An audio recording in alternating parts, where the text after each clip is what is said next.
নমস্কার। গল্প পড়ার সময় এখন। রবীন্দ্রনাথ ঠাকুরের আজকের গল্পটির নাম দর্পহরণ।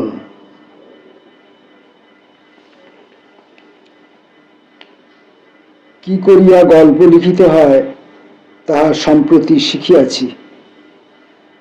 বঙ্কিমবাবু এবং স্যার ওয়াল্টার স্কট পড়িয়া আমার বিশেষ ফল হয় নাই। ফল কোথা হইতে কেমন করিয়া হইল, আমার এই প্রথম গল্পেই সেই কথাটা লিখিতে বসিলাম। আমার পিতার মতামত অনেক রকম ছিল, কিন্তু বাল্যবিবাহের বিরুদ্ধে কোনো মত তিনি কেতাব বা স্বাধীন বুদ্ধি হইতে গড়িয়া তোলেন নাই। আমার বিবাহ যখন হয় তখন 17 উত্তীর্ণ হইয়া 18 পা দিয়াছি। তখন আমি কলেজে 3rd ইয়ারে পড়ি এবং তখন আমার চিত্তক্ষেত্রে যৌবনের প্রথম দক্ষিণ বাতাস বহিতে আরম্ভ করিয়া কত অলক্ষ্য দিক হইতে কত অনির্বচনীয় গীতে এবং গন্ধে, কম্পনে এবং মর্মরে আমার তরুণ জীবনকে উৎসুক করিয়া তুলিতেছিল, তাহা এখনো মনে হইলে বুকের ভিতরে দীর্ঘ নিঃশ্বাস ভরিয়া ওঠে। তখন আমার মা ছিলেন না। আমাদের শূন্য সংসারের মধ্যে লক্ষ্মী স্থাপন করিবার জন্য আমার পড়াশোনা শেষ হইবার অপেক্ষা না করিয়াই বাবা 12 বৎসরের বালিকা নির্ঝরিণীকে আমাদের ঘরে আনিলেন। নির্ঝরিণী নামটি হঠাৎ পাঠকদের কাছে প্রচার করিতে সংকোচ বোধ করিতেছি, কারণ তাহাদের অনেকেরই বয়স হইয়াছে। অনেকে স্কুল মাস্টারি, মুনশেফি কিংবা কেহ কেহ বা সম্পাদকীয় করেন। তাহারা আমার শ্বশুর মহাশয়ের নাম নির্বাচন রুচির অতিমাত্র লালিত্য এবং নতুনত্বে হাসিবেন এমন আশঙ্কা আছে।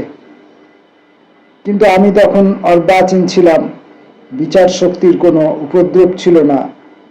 তাই নামটি বিবাহের সম্বন্ধ হইবার সময়ই যেমনই শুনিলাম অমনি কানের ভিতর দিয়া মরণে বসিল গো, আকুল করিল মোর প্রাণ। এখন বয়স হইয়াছে এবং ওকালতি ছাড়িয়া মুনশেফি লাভের জন্য ব্যগ্র হইয়া উঠিয়াছি। তবু হৃদয়ের মধ্যে ওই নামটি পুরাতন বেহালার আওয়াজের মতো আরো বেশি মোলায়েম হইয়া উঠিয়াছে। প্রথম বয়সের প্রথম প্রেম অনেকগুলি ছোটখাটো বাধার দ্বারা মধুর।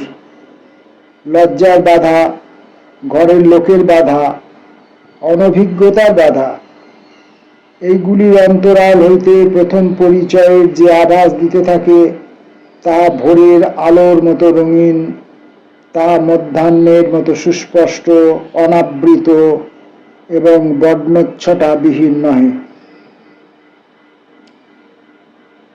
আমাদের সেই নবীন পরিচয়ের মাঝখানে বাবা বিন্ধগিরির মতো দাঁড়াইলেন।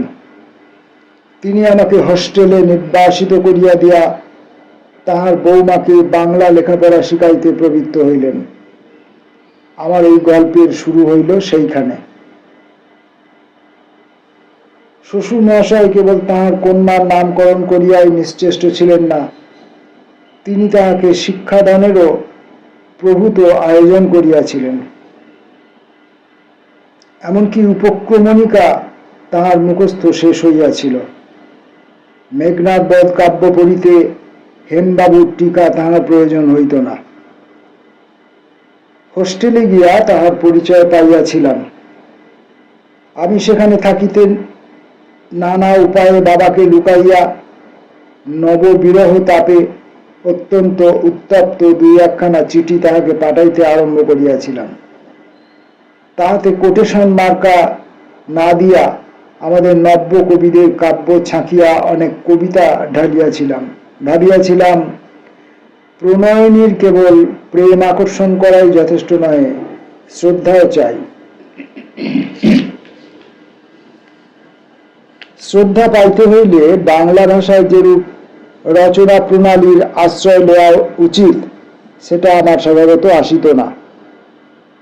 সেই জন্য মৌন বজ্র সমুৎকীর্ণে সূত্রস্য বাস্তিনে গতি, অর্থাৎ অন্য জহরীরা যে সকল মণি ছিদ্র করিয়া রাখিয়াছিলেন আমার চিঠি তাহার সূত্রের মতো গাঁথিয়া পাঠাইত। কিন্তু ইহার মধ্যে মণিগুলি অন্যের, কেবলমাত্র সূত্রটুকুই আমার। এ বিনয়টুকু স্পষ্ট করিয়া প্রচার করা আমি ঠিক সঙ্গত মনে করি নাই, কালিদাসও করিতেন না।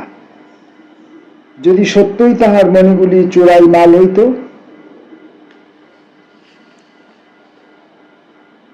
চিঠির উত্তর যখন পাইলাম তাহার পর হইতে যথাস্থানে কোটেশন মার্কা দিতে আর কার্পণ্য করি নাই। এটুকু বেশ বোঝা গেল নববধূ বাংলা ভাষাটি বেশ জানেন।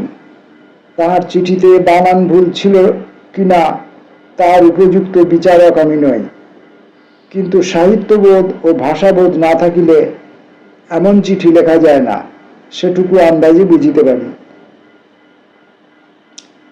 স্ত্রীর বিদ্যা দেখিয়া সৎ স্বামীর যতটুকু গর্ব ও আনন্দ হওয়া উচিত তাহা আমার হয় নাই, এমন কথা বলিলে আমাকে অন্যায় অপবাদ দেওয়া হইবে। কিন্তু তাহারই সঙ্গে একটু অন্য ভাবও ছিল। সেই ভাবটুকু উচ্চতরের না হইতে পারে, কিন্তু স্বাভাবিক। মুশকিল এই যে উপায়ে আমার বিদ্যার পরিচয় দিতে পারিতাম সেটা বালিকার পক্ষে দুর্গম। সে যেটুকু ইংরেজি জানে তাহাতে বার্ক মেকলের ছাঁদের চিঠি তাহার উপরে চালাইতে হইলে মশা মারিতে কামান দাগা হইত। মশার কিছুই হইত না, কেবল ধোঁয়া এবং আওয়াজই সার হইত। আমার যে 3টি প্রাণের বন্ধু ছিল তাহাদিগকে আমার স্ত্রীর চিঠি না দেখাইয়া থাকিতে পারিলাম না। তাহারা আশ্চর্য হইয়া কহিল, এমন স্ত্রী পাইয়াছ, ইহা তোমার ভাগ্য। অর্থাৎ ভাষান্তরে বলিতে গেলে এমন স্ত্রীর উপযুক্ত স্বামী আমি নই। নির্ঝরিণীর নিকট হইতে পত্রোত্তর পাইবার পূর্বেই যে কখানি চিঠি লিখিয়া ফেলিয়াছিলাম তাহাতে হৃদয়োচ্ছ্বাস যথেষ্ট ছিল, কিন্তু বানান ভুলও নিতান্ত অল্প ছিল না। সতর্ক হইয়া লেখা যে দরকার তখন মনেও করি নাই। সতর্ক হইয়া লিখিলে বানান ভুল হয়তো কিছু কম পড়িত, কিন্তু হৃদয়োচ্ছ্বাসটাও মারা যাইত। এমন অবস্থায় চিঠির মধ্যস্থতা ছাড়িয়া মোকাবিলায় প্রেমালাপই নিরাপদ। সুতরাং বাবা অফিসে গেলেই আমাকে কলেজ পালাইতে হইত। ইহাতে আমাদের উভয় পক্ষেই পাঠচর্যায় যে ক্ষতি হইত, আলাপ চর্চায় তাহা শুদ্ধ পোষণ করিয়া লইতাম। বিশ্বজগতে যে কিছুই একেবারে নষ্ট হয় না, এক আকারে যাহা ক্ষতি অন্য আকারে তাহা লাভ, বিজ্ঞানের এই তথ্য প্রেমের পরীক্ষাশালায় বারংবার যাচাই করিয়া লইয়া একেবারে নিঃসংশয় হইয়াছি। এমন সময়ে আমার স্ত্রীর জাততুতো বোনের বিবাহকাল উপস্থিত। আমরা তো যথা নিয়মে আইবুড়ো ভাত দিয়া খালাস, কিন্তু আমার স্ত্রী স্নেহের আবেগে এক কবিতা রচনা করিয়া লাল কাগজে লাল কালি দিয়া লিখিয়া তাহার ভগিনীকে না পাঠাইয়া থাকিতে পারিল না। সেই রচনাটি কেমন করিয়া বাবার হস্তগত হইল। বাবা তাহার বধূমাতার কবিতায় রচনা নৈপুণ্যে সদ্ভাব সৌন্দর্য প্রসাদ গুণ প্রাঞ্জলতা ইত্যাদি শাস্ত্রসম্মত নানা গুণের সমাবেশ দেখিয়া অভিভূত হইয়া গেলেন। তাহার বৃদ্ধ বন্ধুদিগকে দেখাইলেন, তাহারাও তামাক টানিতে টানিতে বলিলেন, খাসা হইয়াছে। নববধূর যে রচনা শক্তি আছে একথা কাহারও অগোচর রহিল না। হঠাৎ এইরূপ খ্যাতি বিকাশে রচয়িত্রীর কর্ণমূল এবং কপলোদ্বয় অরুণবর্ণ হইয়া উঠিয়াছিল। অভ্যাসক্রমে তাহা বিলুপ্ত হইল। পূর্বেই বলিয়াছি, কোন জিনিস একেবারে বিলুপ্ত হয় না। কি জানি, লজ্জার আভাটুকু তাহার কোমল কপোল ছাড়িয়া আমার কঠিন হৃদয়ের প্রচ্ছন্ন কোণে হয়তো আশ্রয় লইয়া থাকিবে। কিন্তু তাই বলিয়া স্বামীর কর্তব্যে শৈথিল্য করি নাই। অপক্ষপাত সমালোচনার দ্বারা স্ত্রীর রচনার দোষ সংশোধনে আমি কখনোই আলস্য করি নাই। বাবা তাহাকে নির্বিচারে যতই উৎসাহ দিয়াছেন, আমি ততই সতর্কতার সহিত ত্রুটি নির্দেশ করিয়া তাহাকে যথোচিত সংযত করিয়াছি। আমি ইংরেজি বড় বড় লেখকের লেখা দেখাইয়া তাহাকে অভিভূত করিতে ছাড়ি নাই। সে কোকিলের উপর একটা কি লিখিয়াছিল, আমি শেলির স্কাইলার্ক ও কিটসের নাইটেঙ্গেল শুনাইয়া তাহাকে এক প্রকার নীরব করিয়া দিয়াছিলাম। তখন বিদ্যার জোরে আমিও যেন শেলি ও কিটসের গৌরবের কতকটা ভাগী হইয়া পড়িতাম। আমার স্ত্রীও ইংরেজি সাহিত্য হইতে ভালো ভালো জিনিস তাহাকে তর্জমা করিয়া শুনাইবার জন্য আমাকে পীড়াপিড়ি করিত। আমি গর্বের সহিত তাহার অনুরোধ রক্ষা করিতাম। তখন ইংরেজি সাহিত্যের মহিমা উজ্জ্বল হইয়া উঠিয়া আমার স্ত্রীর প্রতিভাকে কি ম্লান করি নাই? স্ত্রীলোকের কমনীয়তার পক্ষে এই একটু ছায়ার আচ্ছাদন দরকার। বাবা এবং বন্ধু বান্ধবেরা তাহা বুঝিতেন না, কাজেই আমাকে এই কঠোর কর্তব্যে ভার লইতে হইয়াছিল। নিশীথের চন্দ্র মধ্যাহ্নের সূর্যের মতো হইয়া উঠিলে দুই দণ্ড বাহুবা দেয়া চলে, কিন্তু তাহার পরে ভাবিতে হয় ওটাকে ঢাকা দেওয়া যায় কি উপায়ে।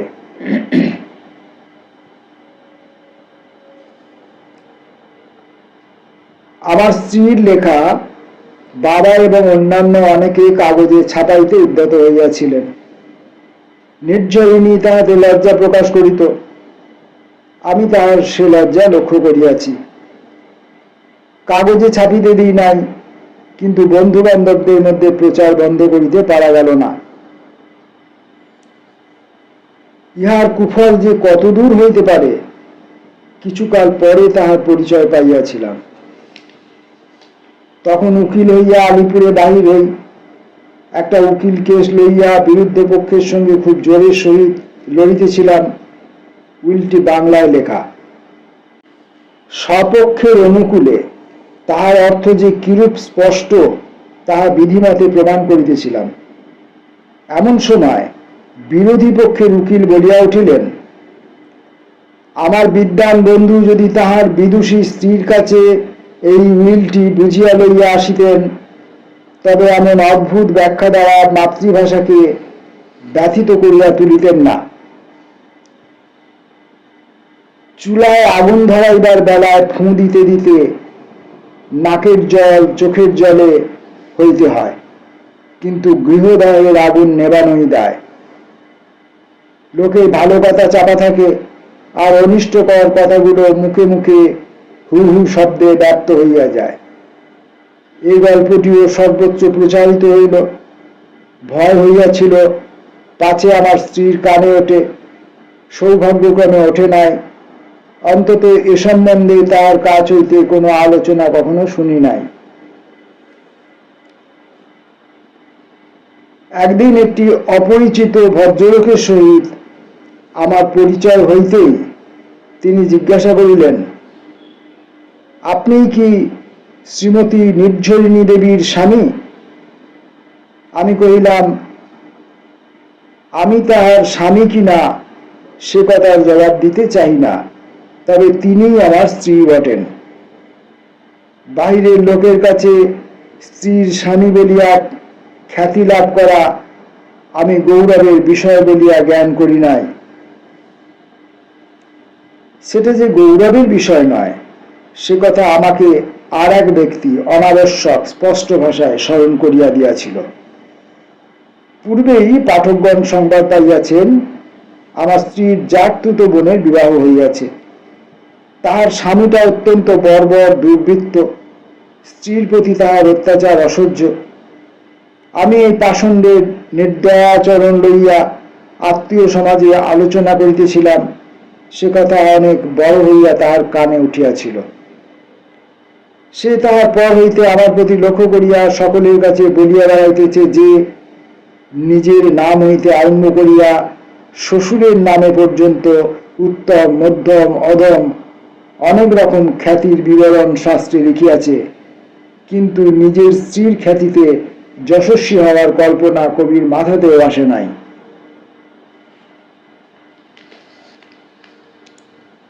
এমন সব কথা লোকের মুখে মুখে চলিতে আরম্ভ করিলে স্ত্রীর মনে তো দম্ভ জন্মাতেই পারে।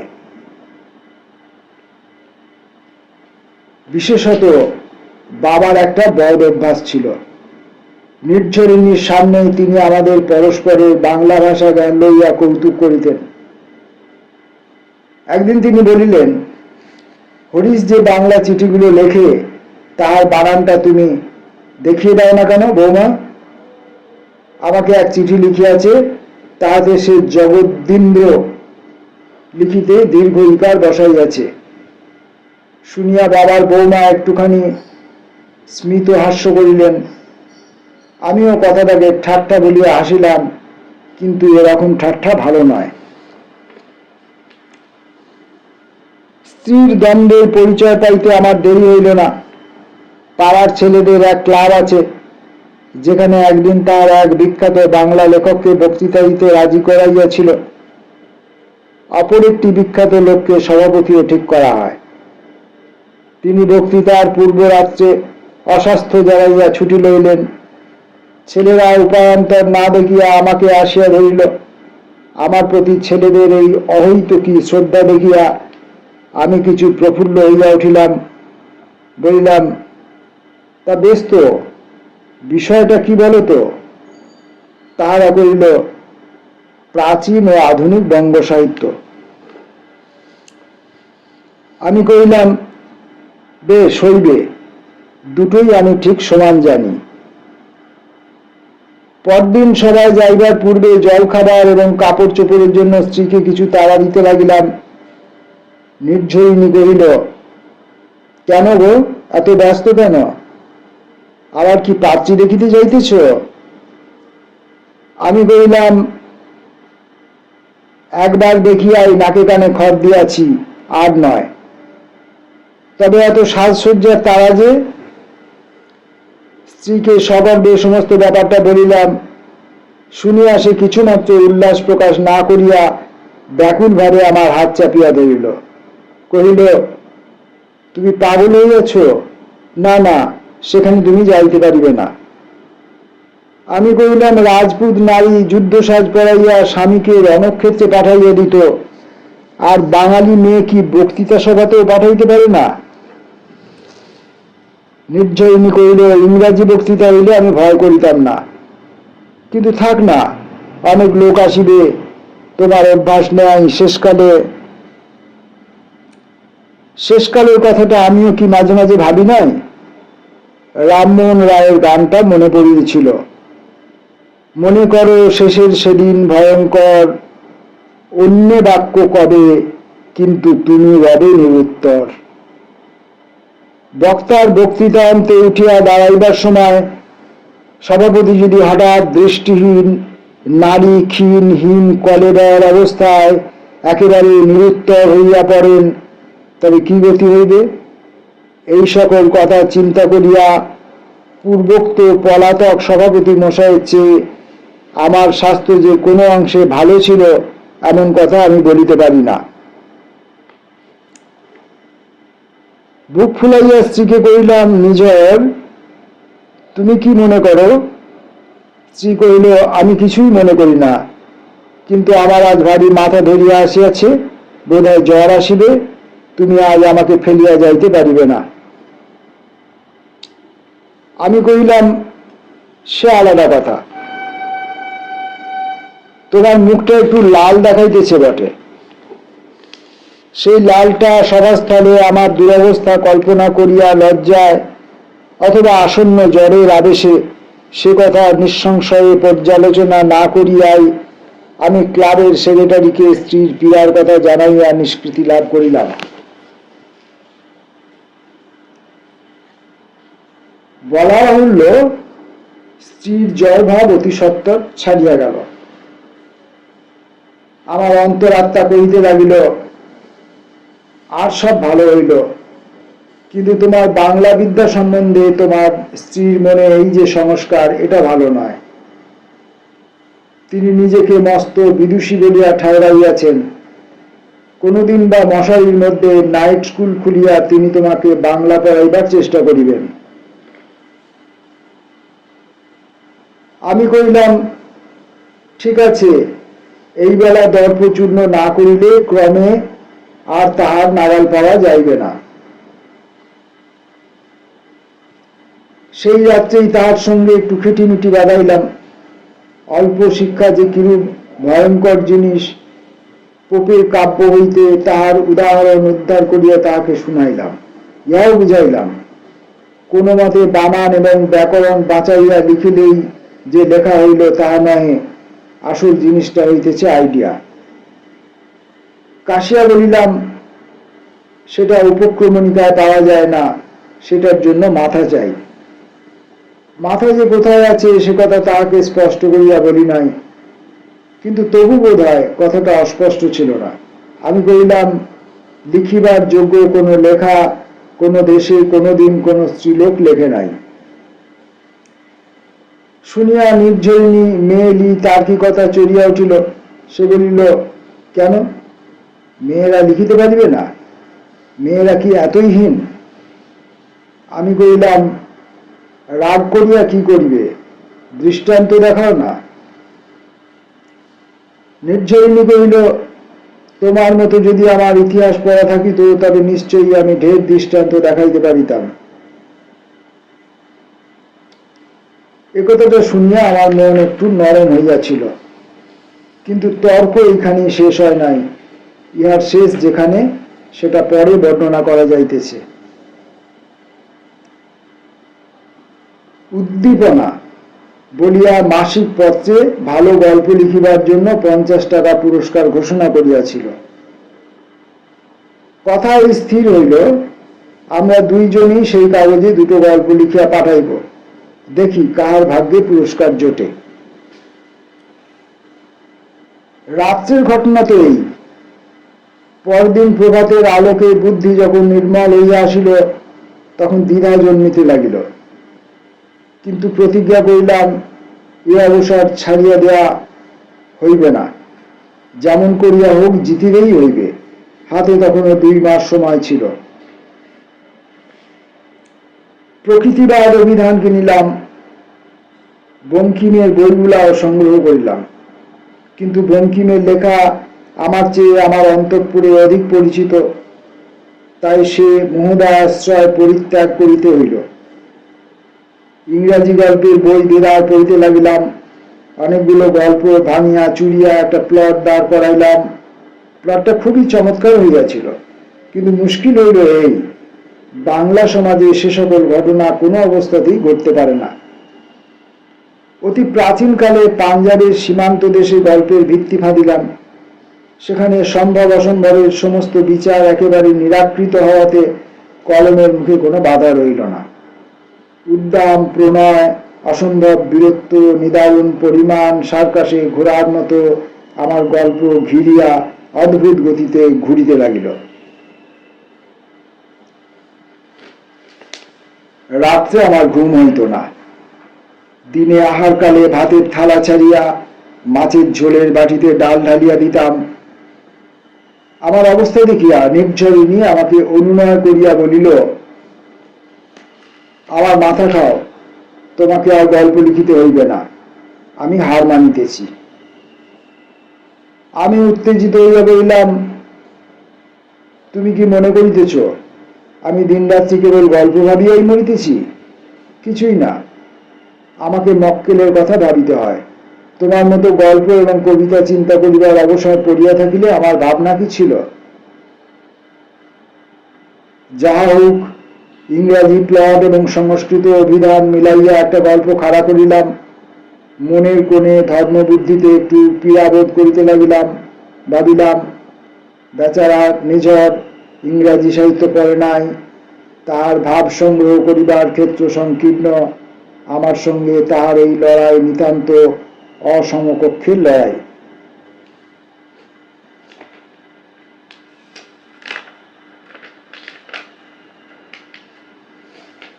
লেখা পাঠানো হইয়াছে। বৈশাখের সংখ্যায় পুরস্কারযোগ্য গল্পটি বাহির হইবে। যদিও আমার মনে কোনো আশঙ্কা ছিল না, তবু সময় যত নিকটবর্তী হইল মনটা তত চঞ্চল হইয়া উঠিল। বৈশাখ মাসও আসিল। একদিন আদালত হইতে সকাল সকাল ফিরিয়া আসিবার খবর পাইলাম বৈশাখের উদ্দীপনা আসিয়াছে, আমার স্ত্রী তাহা পাইয়াছে। ধীরে ধীরে নিঃশব্দ পদে অন্তঃপুরে গেলাম। শয়নকক্ষে উঁকি মারিয়া দেখিলাম আমার স্ত্রী কড়ায় আগুন করিয়া একটা বই পুড়াইতেছে। দেয়ালের আয়নায় নির্ঝরিণীর মুখের যে প্রতিবিম্ব দেখা যাইতেছে, তাতে স্পষ্ট বোঝা গেল কিছু পূর্বে সে অশ্রু বর্জন করিয়া লইয়াছে। মনে আনন্দ হইল, কিন্তু সেই সঙ্গে একটু দয়াও হইল। আহা, বেচারার গল্পটি উদ্দীপনায় বাহির হয় নাই, কিন্তু এই সামান্য ব্যাপারে এত দুঃখ, স্ত্রীলোকের অহংকারে এত অল্পেই ঘা পড়ে। আবার আমি নিঃশব্দ পদে ফিরিয়া গেলাম। উদ্দীপনা অফিস হইতে নগদ দাম দিয়া একটা কাগজ কিনিয়া আনাইলাম। আমার লেখা বাহির হইয়াছে কিনা দেখিবার জন্য কাগজ খুলিলাম। সূচিপত্রে দেখিলাম পুরস্কারযোগ্য গল্পটির নাম বিক্রম নারায়ণ নহে, তাহার নাম ননদিনী, এবং তাহার রচয়িতার নাম একই, এই যে নির্ঝরিণী দেবী। বাংলাদেশে আমার স্ত্রী ছাড়া আর কাহারও নাম নির্ঝরিণী আছে কি? গল্পটি খুলিয়া পড়িলাম। দেখিলাম নির্ঝরের সেই হতভাগিনী জাততুতো বোনের বৃত্তান্তটি ডালপালা দিয়া বর্ণিত। একেবারে ঘরের কথা, সাদা ভাষা, কিন্তু সমস্ত ছবির মতো চোখে পড়ে এবং চক্ষু জলে ভরিয়া যায়। এই নির্ঝরিণী যে আমারই নিঝর, তাহাতে সন্দেহ নাই। তখন আমার শয়ন ঘরের সেই দাহ দৃশ্য এবং ব্যথিত রমণীর সেই ম্লান মুখ অনেকক্ষণ চুপ করিয়া বসিয়া বসিয়া ভাবিতে লাগিলাম। রাত্রে শুইতে আসিয়া স্ত্রীকে বলিলাম, নিঝর, যে খাতায় তোমার লেখাগুলি আছে সেটা কোথায়? নির্ঝরিণী কহিল, কেন, সে লইয়া তুমি কি করিবে? আমি কহিলাম, আমি ছাপিতে দিব। নির্ঝরিণী, আর ঠাট্টা করিতে হইবে না। আমি, না, ঠাট্টা করিতেছি না, সত্যই ছাপিতে দিব। নির্ঝরিণী, সে কোথায় গেছে আমি জানি না। আমি কিছু জেদের সহিত বলিলাম, না নিঝর, সে কিছুতেই হইবে না, বলো সেটা কোথায় আছে? নির্ঝরিণী কহিল, সত্যই সেটা নাই। আমি কহিলাম, কেন, কি হইল? নির্ঝরিণী, সে আমি পুড়াইয়া ফেলিয়াছি। আমি চমকিয়া উঠিয়া কহিলাম, হ্যাঁ, সে কি, কবে পুড়াইলে? নির্ঝরিণী, আজই পুড়াইয়াছি। আমি কি জানি না যে আমার লেখা ছাই লেখা, স্ত্রীলোকের রচনা বলিয়া লোকে মিথ্যা করিয়া প্রশংসা করে? ইহার পর হইতে এ পর্যন্ত নিঝরকে সাধ্য সাধনা করিয়াও একছত্র লেখাইতে পারি নাই। ইতি হরিশ্চন্দ্র হালদার। উপরের যে গল্পটি লেখা হইয়াছে উহার 15 আনাই গল্প। আমার স্বামী যে বাংলা কত অল্প জানেন, তাহা তাহার রচিত উপন্যাসটি পড়িলেই ভালো বুঝিতে বাকি থাকিবে না। ছি ছি, নিজের স্ত্রীকে লইয়া এমন করিয়া কি গল্প বানাইতে হয়? ইতি শ্রী নির্ঝরিণী দেবী। স্ত্রীলোকের চাতুরী সম্বন্ধে দেশি বিদেশি শাস্ত্রে অশাস্ত্রে অনেক কথা আছে, তাহাই স্মরণ করিয়া পাঠকেরা ঠকিবেন না। আমার রচনাটুকুর ভাষা ও বানানকে সংশোধন করিয়া দিয়াছেন, সে কথা আমি বলিব না, না বলিলেও বিজ্ঞ পাঠক অনুমান করিতে পারিবেন। আমার স্ত্রী যে কয় লাইন লিখিয়াছেন, তাহার বানান ভুলগুলি দেখিলেই পাঠক বুঝিবেন সেগুলি ইচ্ছাকৃত। তার স্বামী যে বাংলায় পরম পণ্ডিত এবং গল্পটা যে আষাঢ়ে, ইহাই প্রমাণ করিবার এই অতি সহজ উপায় তিনি বাহির করিয়াছেন। এই জন্যই কালিদাস লিখিয়াছিলেন, স্ত্রী নাম শিক্ষিত পটুত্তম। তিনি স্ত্রী চরিত্র বুঝিতেন। আমিও সম্প্রতি চোখ ফোটার পর হইতে বুঝিতে শুরু করিয়াছি। কালে হয়তো কালিদাস হইয়া উঠিতেও পারিব। কালিদাসের সঙ্গে আরো একটু সাদৃশ্য দেখিতেছি। শুনিয়াছি, কবিবর নববিবাহের পর তার বিদুষী স্ত্রীকে যে শ্লোক রচনা করিয়া শোনান, তাহাতে উষ্ট্র শব্দ হইতে রফলা লোপ হইয়াছিল। শব্দ প্রয়োগ সম্বন্ধে এরূপ দুর্ঘটনা বর্তমান লেখকের দ্বারাও অনেক ঘটিয়াছে। অতএব সমস্ত গভীরভাবে পর্যালোচনা করিয়া আসা হইতেছে, কালিদাসের যেরূপ পরিণাম হইয়াছিল, আমার পক্ষেও তাহা অসম্ভব নহে। ইতি শ্রীহ। এ গল্প যদি ছাপানো হয়, আমি বাপের বাড়ি চলিয়া যাইব। শ্রীমতী নি। আমিও তৎক্ষণাৎ শ্বশুর বাড়ি যাত্রা করিব। শ্রী হ। বাংলার 1309 ফাল্গুন মাস।